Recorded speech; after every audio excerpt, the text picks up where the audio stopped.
এটা কি মিশালি? কত করে?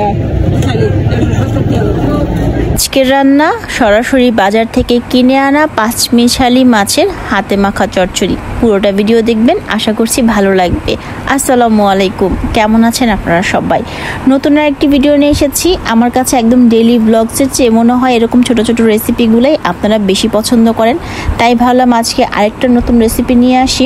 ফ্রিজে অনেক ধরনের মাছ থাকার পরও আজকে সকালে ঘুম থেকে উঠেই ইচ্ছা করছিল এরকম গুঁড়া মাছের তরকারি খাবো। তো আপাকে দিয়ে এগুলো সুন্দর করে ক্লিন করিয়ে নিলাম। তার আগে অবশ্যই কিনে নিয়ে এসেছি, সাথে নিয়ে এসেছি টমেটোর অনেক দাম। তারপরেও কি আর করা, এইগুলোতে টমেটোটা না দিলে কিন্তু একদমই ভালো লাগে না। আর আজকে একদম শুকনো করে এটা রান্না করব। প্রথমে আমি হলুদ, মরিচ, লবণ আর অল্প একটু জিরা গুঁড়া দিয়ে অল্প একটু তেল দিয়ে মাছটাকে মাখিয়ে রেখে দিয়েছি।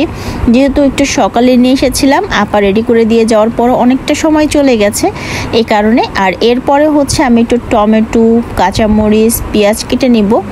আর বাসায় আগে থেকে ধনেপাতা ছিল, এখন তো ধনেপাতারও সিজন না, যার কারণে এগুলো পাওয়াটা একটু টাফ হয়ে যায়। এই কারণে আগে থেকে নিয়ে আমি বক্সে করে কুটে বেছে ধুয়ে রেখে দিই, যাতে করে রান্নার সময় ইউজ করা যায়। তো তেল গরম করে আমি জাস্ট মাছগুলোকে এর মধ্যে দিয়ে দিয়েছি। আর এরপর এটার মধ্যে আমি জাস্ট ওই পাত্রে অল্প একটু পানি দিয়ে দিব। যেহেতু এখানে পেঁয়াজ বা হচ্ছে আপনার টমেটোটা আছে, এটা তো সিজনাল টমেটো না, এটা সিদ্ধ হতে একটু পানির প্রয়োজন হয়, নতুবা এই মাছের জন্য পানির প্রয়োজন নেই। আর আজকে আমি একদম শুকনো করে চচ্চড়ি করব, যার কারণে পানিটা কমই থাকবে। ধিম আছে এটাকে রান্না করতে হবে, যাতে ভিতরে ভালো মতো কুক হয়ে যায়। রান্না করতে করতে আপনাদের সাথে একটা মজার বিষয় শেয়ার করি। সেটা হচ্ছে, আপনারা কি জানেন, একজন স্ত্রীর ভালোবাসা আর সাপোর্ট একজন দুর্বল স্বামীকেও কিন্তু সবল করতে সাহায্য করে। আবার স্ত্রীর জ্বালাতন আর বোকামি আর অপমান অনেক বীর পুরুষদের কিন্তু একদম দুর্বল করে ফেলে। হুটহাট করে এমন কথা বলার কারণ কি জানেন? আমাদের প্রত্যেকের জীবনে কিন্তু এমন অনেক ঘটনা ঘটে, হাজব্যান্ডদের কোনো রকম বিপদ আপদে আমরা কিন্তু স্ত্রী তাদের পাশে দাঁড়াই না, বরং তাদের বিপরীতে দাঁড়িয়ে যাই। তখন দেখা যায় তাদের জন্য ওই বিপদটা আরও বড় হয়ে ওঠে। তাই আমাদের প্রত্যেক স্ত্রীদের উচিত আমাদের হাজব্যান্ডদের পাশে সাপোর্ট হয়ে দাঁড়ানো।